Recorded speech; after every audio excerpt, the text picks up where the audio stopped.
right now. Good morning.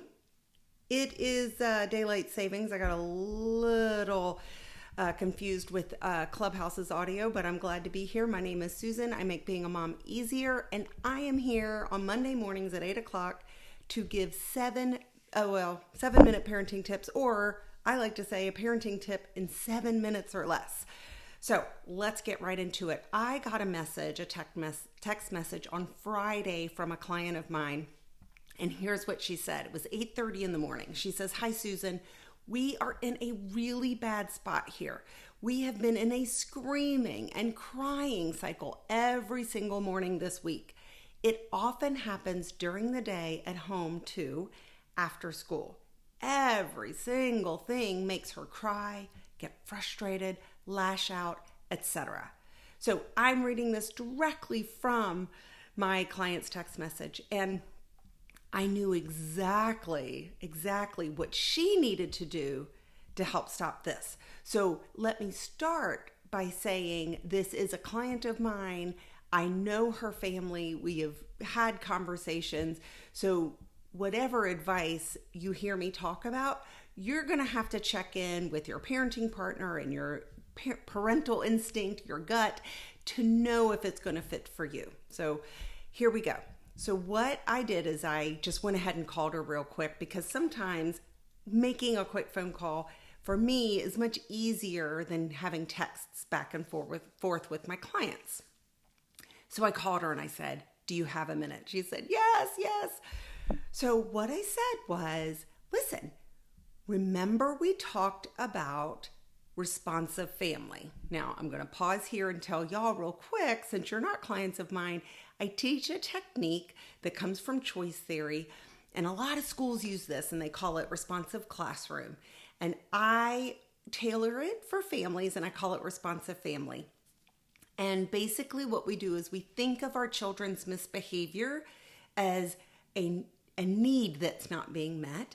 And there are 5 needs. They are survival, love and belonging, freedom, power, and fun. And so what I told this client was, or asked this client rather, was, "Hey, tell me what need you think your 3-year-old daughter is trying to get met here in those mornings." And she thought about it for about 2 seconds. And she said, "Power and freedom." I said, "Fantastic. Power and freedom.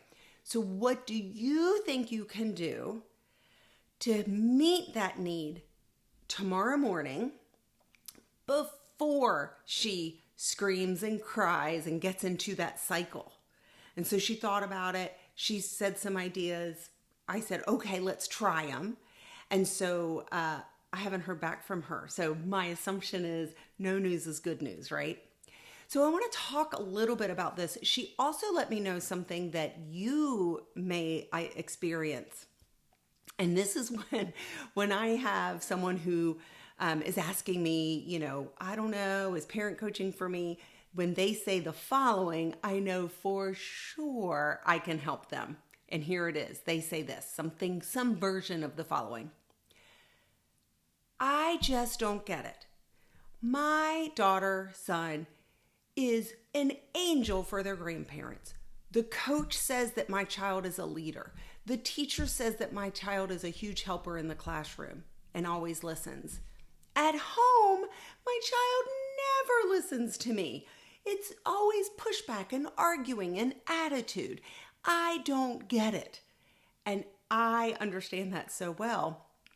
I have many years in the experience working with children in the classroom and in after-school programs, and I know that it takes a shift in attitude and in tone in order to get children to listen the first time. And that is one of the key things that I teach my clients. So I want you, anyone listening here, I want you to think about what it is that you think is not working in your house that the coach and the teacher and the other adults, the grandparents, are getting such fabulous, wonderful, well-behaved children, but you're not. And I'm going to say, I don't think the problem is with your child. I think your child is probably really clever and probably has your number.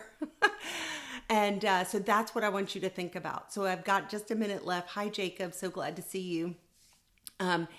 Jacob, if you have a question, raise your hand. If not, that's fine. I will be posting this on my YouTube channel, and you can just go to my website to find that link. It's parentcoachatlanta.com. My name is Susan Morley, and my goal is to make being a mom easier. So if